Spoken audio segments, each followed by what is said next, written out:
The youth has a role to play in nation building. It has the ability and power to develop a country and move it towards progress.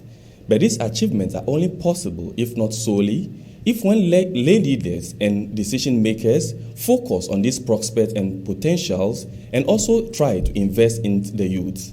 The Daily Trend Francophone edition brings you to this conversation right here on New World TV Info English.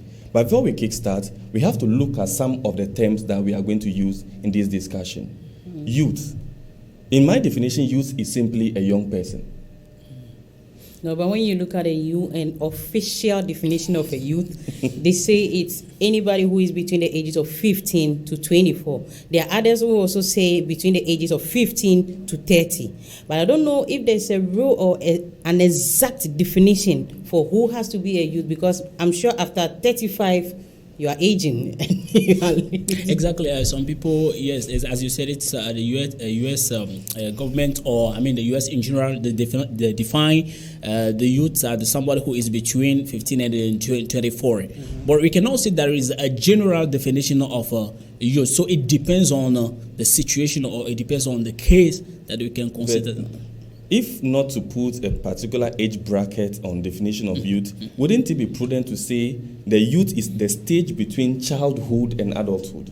Because in certain countries, for example, when you're at the age of 15, let's say 16 is the legal age for certain countries. In some countries, at the age of 12 alone, you are allowed to make certain decisions on your own. Exactly. So would you say at that point you are not considered a youth because by certain criteria of definition you are not a youth? No, I don't think at the age of 12 you can be considered a youth, because at that age, last time when I made a research, I think in Mexico or Paraguay, those parts of America, they have a certain age that maybe to us it's abnormal, because at the age of 12 somebody can even get married. Sure. And is considered as a matured person. Exactly. But looking at the UN, since the UN takes care of the youth and also the children, looking at the definition of the UN, it has to at least fall between the 15 to probably 30. For that age, at least you're a little bit older, you're a little bit matured in certain ways that certain decisions can be taken on your own. Exactly. And probably when there's any consequence after, you can bear it yourself. When you take, for example, the example of Africa, or let me say especially Togo,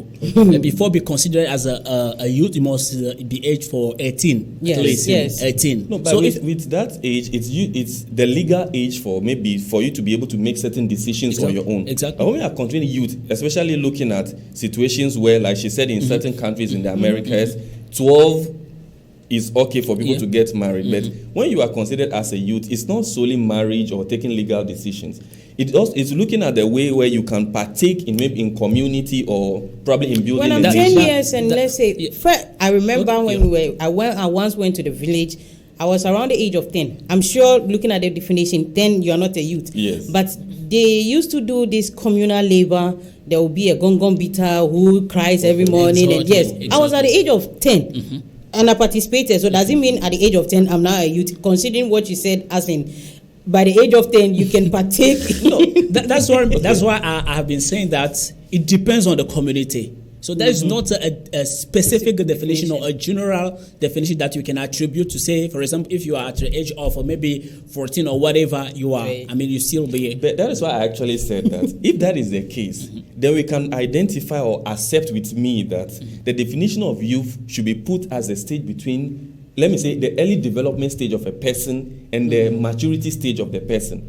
Because even if you are 10 years old, it's probably because you are mature. You understand that you can partake in a community. Exactly. It is not also to mean that you are limited by the age. So I don't really believe we should put an age group in terms of when we are regarding to someone as a youth, because when you are you are a citizen first of all, and then you are a youth because you want to contribute to the development of your nation. So you only become a youth when you contribute to the development of a nation. Yes, because you have a role to play. It's just like parents. So when I'm a child, I don't have like let's say from 1 to 12 or maybe 10, I don't have a role to play. You have a role to play, but not nationwide. You can play minimal roles even in your family, in your schools, in your church. And I'm not considered a youth. At that moment, no. No, please, there is something that we want to lay emphasis on it. Okay. For example, in my village, there is a day, for example, each 7 day or each 5 days, you have to. There is something that you call by public duty, whereby women and the children, they will come out and sweep maybe or the whole village. Yes. And this one at that time, maybe whether you are 5 years or you are 6,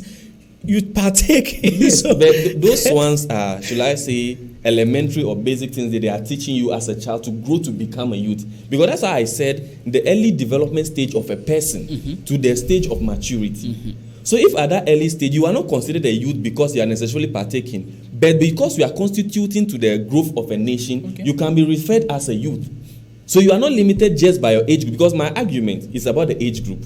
If you put the brackets on the age group, you are limiting who a youth might be. Then that's it's acceptable. That's I thought you were saying that until you are this age, you cannot be called a youth, whether you partake in communal labors or things like that. But then it's because fine. There's something also that is very, very pertinent that you have to know that some people have, maybe they can be 17, 18 or 19, but they are not mature.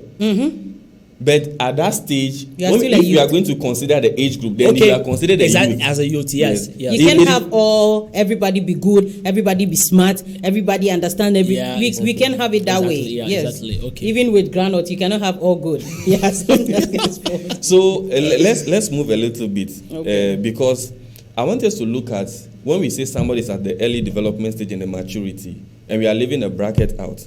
So in a situation where you are part of a community, and then there are, let me say, rules or regulations or principles that state, like you were saying, that every 7 days. If you partake in that community, do you think you need to be rewarded because you are a youth? Or because it's a duty you are performing? The reason I'm asking, I'm going to come to the point why I'm asking. Because by the UN definition, they gave the age group based on certain criteria. Because we said earlier they take care of children and the rest. So if somebody is within, let's say, that 15 to 24, and the person is being considered as a youth, do you have to be rewarded or remunerated because you've constituted or you've helped in a particular activity? Because I don't want to jump ahead, but there are so many roles of the youth, and I'm sure when we do them, we are not being rewarded. It's just the fulfillment of you yourself, knowing that you have contributed to your community, to the nation, to the country. So I don't think there should be a reward like when you do this. That one is just to maybe elevate or boost the energy of people. But I think to be rewarded, no, I don't think that should be the case. Except I'm sorry. Except because there are some NGO who work in the country, like just to help the country or to help the youth. If only you are working in that kind of NGO whereby you are, maybe they say that after doing this you are going to be rewarded, that one can be understood. But if only that you are working for your country, like I take the example of my village, for example, you cannot come and sweep, for example, the village or do whatever, and after all go to the chief will give you something and then all those things. No, so there is exception. It's just a fulfillment. We need motivation. We need motivation. Yes, like if it's an NGO, it's a company that is coming up with something like that, is to motivate the people because there are so many youth that they don't want to do anything. Exactly. Yes, some people need that boost. That one is different. But to think that if I do this, I have to be rewarded, that is a wrong thinking. Because in that way, nobody will even want to do anything because at the end, there wouldn't be any reward. Exactly. While our roles are just being left behind. Exactly. Okay. So, I want to say this one. Maybe I still remember that very well. I just take the example of my village. That sometimes they can oblige you to do something that is for the nation or that is for the community. I remember that at the time, for example, if they ask you, for example, to come and sweep or to do whatever and then you refuse to do it, you will not be allowed to come and fetch water at the pump. So you didn't participate in building that, so you are not allowed. You are not allowed to drink with the water of the village. So this one can oblige somebody now to partake maybe in community work or whatever. It's just like teaching the people, or especially the youth, the right things to do. Not looking forward to receiving something before doing it. Exactly. Now this will now move us to what a nation is. I'm bringing this in at this point because you've said that if that particular youth does not partake in that activity, there are certain deprivations that follow. Exactly. But if you are taking that responsibility as a duty, as something you wish to do or you will to do to develop your nation or to build your nation, then we first of all need to understand what a nation is in the first place. So by a definition on Google or by my research, it talks about a community of people who are formed, identified by their culture, their history, their ethnicity, their religion, that come together to advance or to build a nation to a particular goal. But I've also realized in my definition that there's a difference between nation and country, which is very surprising because I believe we've all been using the word nation over and over and yes, over. of course. Now, the definition by Google of a country is either a governing territory or a non-governing territory, a geographical area, or a physical area that has a government and is unified to achieve a particular goal. So does it mean a nation doesn't have a government? No, a nation might have a government, but it's like a community. Let's say, for example, we are wearing suits. Okay. So we have an identity. Okay. We are speaking the same language. We have a history. We have language. We may not be from the same ethnicity, but I believe we are all Christian. There's no Muslim here. Yes. So we can be considered at this point as a nation, and we are even surrounded by just this table. So this is our territory. Okay. But when we are talking about a country, we are referring to maybe just the fact that we are around this table and we are having a conversation. It doesn't need to have a particular identity. It just needs to have something a rule or a principle that we have to follow. Okay. So we can even use the example of maybe Taiwan, Hong Kong in relation to China. Yes. Because they are different. They say mainland China, and then China. we look at Hong Kong and Taiwan as part of China. Yeah. So we can say, and they usually use the term one country, two system principle, which means China is a country and Hong Kong and the rest are part of China. Okay. So we can Which they are fighting to get their own independence. They already fought to get their own independence. But for them to be separated from China, that has been the problem till now. Which is one of the key things I understood from the definition of both nation and country. Because when it comes to a country, you can be part of a larger territory. Which in this case would be the China, the Hong Kong situation. Okay, not to catch you, but I want to ask. So looking at, you know, America. Yes. Okay, so looking at Venezuela, the surrounding, I don't know if I should put country. it country. They are countries. So are they also part of a country, but in a different territory, or they are all one as in a nation? You know, because of the geographical, shall I say, allocation of the world in a way, when we look at America, at first it used to be 5 continents, just America. Now it has been divided into 2. So we have the North and the South America.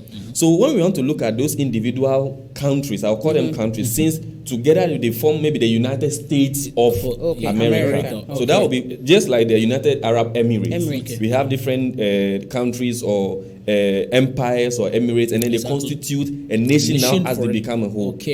Great Britain is another very clear example. So that is the difference between the nation and then the country. Now, we also spoke about what the youth has to do starting from the community level. Yes. But my question is, when in a community you don't have the resources, how then do you build the community, then moving towards building the nation? Okay. Is it to involve the youth, as in your question? Yes. I think that sometimes at this age, if we want to wait on somebody to kind of provide us with the resources, we will be very much limited. Exactly. That is why now we have fresh brains, fresh minds, because let's say I want to speak to into this microphone, but there's a little hint and there's only one master who has to come, and then I can... You should know that maybe my program has this time, ending time and everything. At least there should be a push from me to want to do something. If I should wait for the person to come, maybe by the person coming, we might be late, we might not even do our program, all my research and everything will be in vain. So to wait on a resource or maybe one particular person to want to push us to do something, I think we will not get anywhere. We should always be motivated in a way, innovative in a way, to always try to invent things, even if there is no way. It's only when we do that and we don't succeed that we can now sort for other resources. But to wait on one, I don't think we can go anywhere. In addition to that, I've also realized that aside the fact that we have the available resources, sometimes the efficient use of that resource is also important. Exactly. But I want to come back as your first question to say that for we are human being, and our thought is like a TV and a remote. Okay. There can be a TV, but if there is not a remote, the TV cannot work. And there also can be a remote without a TV, not that it's going to function. That's clear. So what I want to say is that when you wake up to every day and you tell yourself that I am poor, you will die poor one day. Okay. But if you wake up and you say, I am rich, I get a lot of money, my money is maybe at your bank, I'm going to take it tomorrow. This one will push you to do what will push you to get money. Okay. So if, for example, there is a country with youth that don't have any resources, as she said it, what we better do or what maybe our responsible must do, or what ourselves we must do, is that we must change our thought. We must start thinking positively. We have not to forget that some years ago, China could not be considered as a country. But today, you cannot compare yourself or any country to China. The second leading country or economically wealthy country in the world. Yes, I know you guys are really enjoying the topic, and you at home is also enjoying the topic. But let's go for this quick break. We'll be right back. Okay.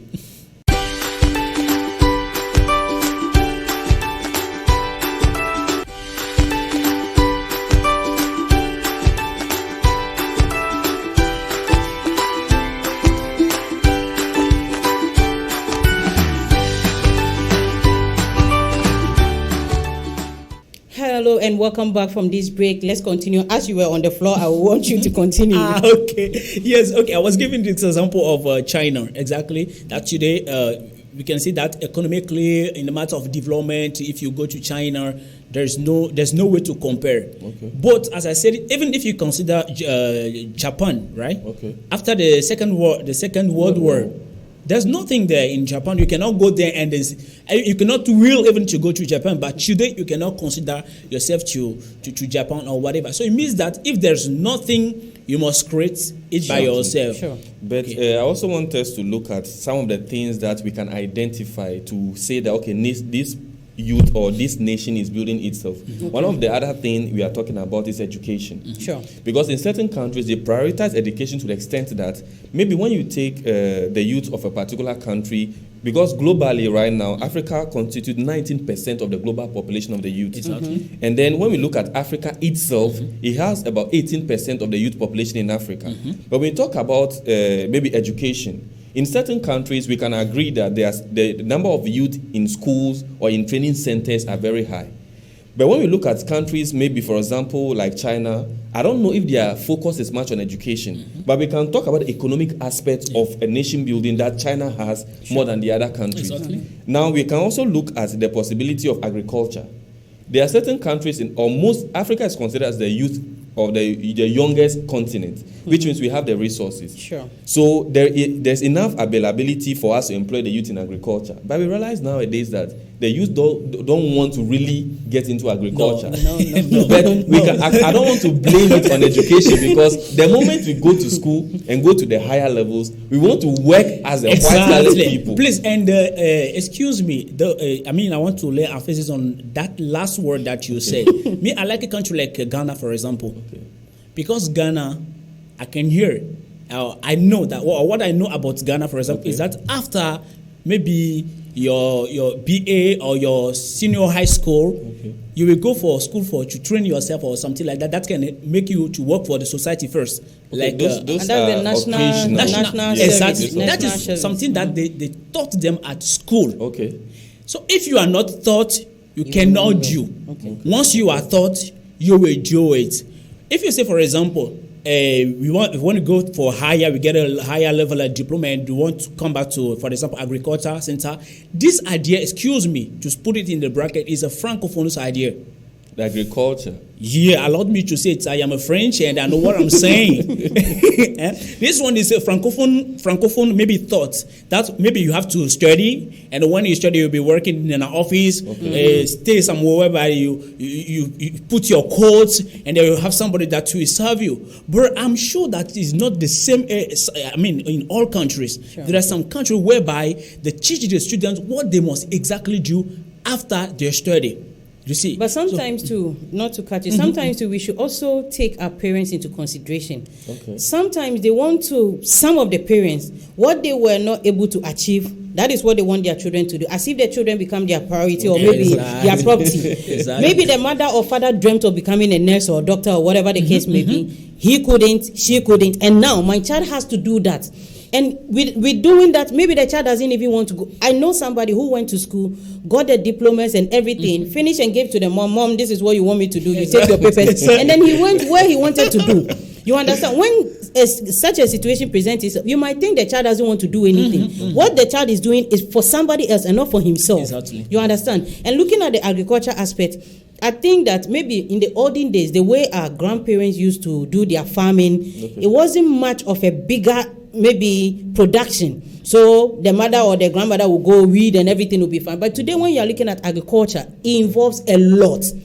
If you don't get those resources, like we said earlier, that you have to create, there are certain things you cannot create them. You cannot create a machine to work on a farm. You cannot, though you might have the, how do you people call it, the cow and other things in the traditional. But sometimes you need all those things to make it work. So looking at maybe myself, where am I going to get the machine? Where am I going to get this? Okay, then I'll go and look for something in the office where I will dress nice and neatly and come and sit down. And this is what is creating problem day by day. Because one thing is to work, but another one is to have hot peace in what you're doing. Because if you're working just to gain money, you will finally be frustrated because you will not be happy. Even sometimes when you wake up in the morning by going to service, you say, what am I exactly going to do there?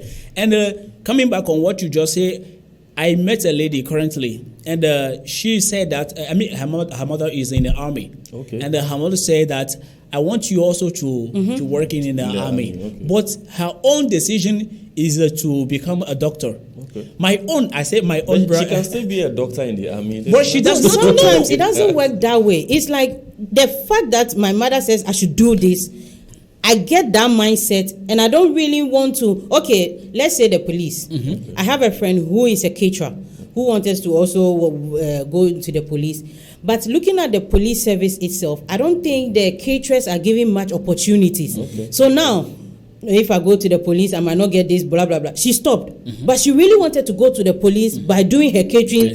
Yes. So if you don't get those opportunities, that is where you might sit back and not want to do anything. Meanwhile, you have the thing in you. And also, let's also try to know the role that the youth can also play, especially in the nation. But before we get there, there is this thing that I think most of the time we might not really review. Political stability of a country has to be based on the youth.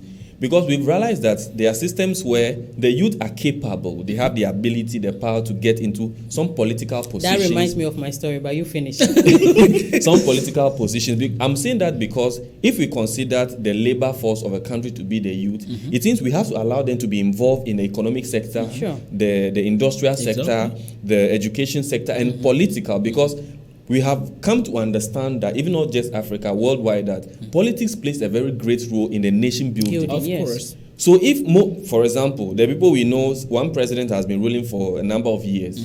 Now in his cabinet, in his ministry, the people we have are all people still grown. We are not saying they should not be there, but they should be able to allow the room for the youth to be engaged. So we can now look at the nation building, the role of the youth in the aspect of political and that stability. Even reminds me with a saying that goes like, the involvement of the youth in the decision making of a country or a nation determines the future of that nation or that country. And a country without a youth is a dying country, I can say. Without energetic youth. Because they have to be energetic. It's not just there is a say in my language that say is under the big palm tree or palm wine tree that is the smallest one. So if, for example, assume to go to the religion, if there is a pastor for the church, the pastor that is growing, I mean, he's old enough. If, for example, in the church there is no one who is showing the spiritual life that can replace that pastor after all, it means that when that pastor will die, the church also will disappear. It's very true. Very true. So they must maybe invest a lot in youth. I mean, have a program for youth and thinking about, okay, I am a minister today. Tomorrow when I will not be a minister, who is going to become... Excuse me to put this one. Yeah, of course. There is something and also there are youths who are ready to work. But another for political reasons, maybe those who are ready to go for a break or they are going to rest. Maybe their children are studying somewhere. Maybe in abroad, and then they think that they will come back and they replace them after all. You see, so this one also is a political matter on which that we must focus on. That change the idea and know that this one. Remember me when I was at your university. When we go to school, for example, when you come early. Maybe you find a place and there is a place whereby you have to sit. But the person who seated there, we put his bag there and they say, okay, this is a place of somebody. But that somebody is at home. The person might not even come to school. Exactly. And then you will stand, for example, one hour after, somebody will come and pass you and they sit down. politically from school. Yes. There is no Looking room at- allocation yes. for the youth. Yes, in looking terms at of our legislation. parliament now, I don't know, but I haven't seen anybody, even at the age of 30. I hardly see. Okay. And I don't know the reason for that. Because if most of the decisions there are going to affect us, the youth, at least it's like when a snake bites me today and I'm explaining to you, it's different. It's a different feeling that you also have been beaten by the you understand? Yes. So if I know my problem and I'm sitting there telling you my problem, I think you will feel it than a person representing me and telling somebody my problem. Now, this same point now brings you to what we call the social reform. I'm going to touch a bit on this in two aspects, because when we talk about social reform, already social means society.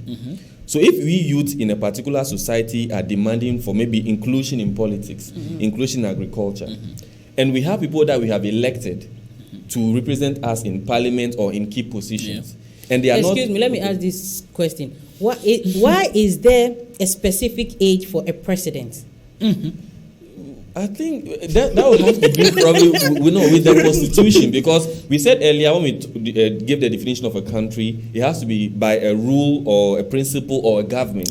So when we talk about rule or principle, it means, let me use the word constitution, because most countries do have their constitution. So they believe for you to be able to reach that level to become a president, we define youth also as the maturity stage. But the age group, like I said earlier, is what is putting the bracket on it. So if you want 35, I'm people believe you are not grown enough or matured enough to be able to be a president. No, how do you identify my growth or my maturity by my size or my age? Let me take that point from the social reform I said. If in a community, we are youth in the community, and we want particular reform, a change, maybe every 1 month we want a project to be established in the community. Every 2 months this project. If we are actively involved in that project, it means we can get things done. But when we put leaders or people who are above us, who might even be youth or not, and they are not implementing those reforms in our societies, it's still going to affect us. But we understand that we have that role to play, and I can believe that we play it, because if you can agree with me, when there was an incident recently in Ghana where there was a celebration of the Eid al-Fitr holiday, and a particular MP brought rice and sacks. The youth just threw it back to them, which shows an awakening, because what reform they are looking out for. The latest protest in Nigeria, where they were all killing people, I've forgotten the SARS. Yes, it was the same thing. So because if you look at those examples, you see the youth are actually seeking for a reform, something that can change them. And I believe they are also partaking, because if they have gone to the school, they have acquired a training, and the jobs are there, I'm sure they are willing to work. But if there are no jobs, then it's difficult for them to actually do something that can build the nation forward. And when we are looking at nation building, social reform is one. Sports is also one. Innovation, everything. Sports is also one. I'm saying this because most of the time I think people look at sports in terms of, let me say, playing in a club, or the person plays, he gets paid, that's the end of it. But if in a particular country we have about 20% of the youth engage in football, maybe 10% engage in technology, like the innovation and the creativity. Even music. Exactly. Those are all sources of revenue that can aspire or inspire people to become somebody in the future. So which means, from my understanding from these other things, the youth role, to me generally or in a key way, is for them to renew the leadership, renew society, renew technology, renew innovation. That is what I can say. That is the key role of the youth in. Before you come in, yesterday I was watching something on the internet, and I saw one guy, 15 years old guy, Ikechuku, I don't know if the name is right, a Nigerian boy. That boy created a car with a remote. Of course. I saw the same. It only ends on social media, and that is it. If such a boy should be in China or those, finish. I'm telling you, a big engineer like that. But as we saw on internet, it ends there and nothing else. And I also think that the older generation today are kind of scared of the youth. Because they don't want to give in, or maybe give a little push so that the youth, they think we will overtake them. I have a friend who went to the bank for a loan. Okay, he went there for the loan. One old man, as expected, was sitting down. The guy explained everything, how the business is going to be in 6 months, how he's going to get his money and everything. What the old man sitting there told this young guy is, he's too young for his knowledge and his mind, that he should come back in 2 years' time. How do you put limitation on somebody's intelligence? How does a nation grow if that is the mentality? How is that possible? And there is a said also what an old person is looking or watching He's seated. Oh, you still cannot see it. Forget. Please. There is something that we have to know. The only person who can learn, keep nowadays, or who can, do better, give his energy and do something that is new is a young person. Those people who are now old, working, for example, in a different office, did not get there when they are at the age of old people or whatever. Okay. They got that job, or they got what they are doing when they were young. So, but they should also realize that we live in a different world now, that we don't necessarily have to determine somebody's smartness by the age or by the form of the person's body. The main problem is that, in those years whereby they were, excuse me to say that they were not the development of, let me say, ICT. Okay. Yes. But today, there is the internet everywhere. Even whereby, if you, for example, let me take the example of a crypto money or whatever it is. Bitcoin. Bitcoins or whatever. If, for example, I go to my mother with a big car and whatever it is, it means that I have a whatever. You have the means, and he or she will ask me, "What are you doing, my son?" I will say, "Mama, I'm working like investing in cryptocurrency." What is this one? Because they don't know anything about this one. But if you don't pay attention, they will call you like somebody who is a part of those who use people to make a sacrifice. Things. Because for them, you must be a carpenter, you must be a doctor, lawyer, whatever, before getting money but like this. But they are also at the age that you can't even educate them, because educating them is like telling them they don't know anything. Exactly. Seriously. They believe it questions their experience, their maturity. But sometimes you get to an age that you need to let somebody be in your position. Somebody being in your position doesn't mean you know more, like you don't have the mind or you are no more intelligent. It's just by paving the way for somebody to also do what you are doing, maybe better. And that is where the fear comes in. Excuse me. It's getting very interactive. But on this note, we are coming to wrap up for the program for today, because we are far gone beyond time. Okay. I know you have a lot of examples to give, but we are going so to leave much.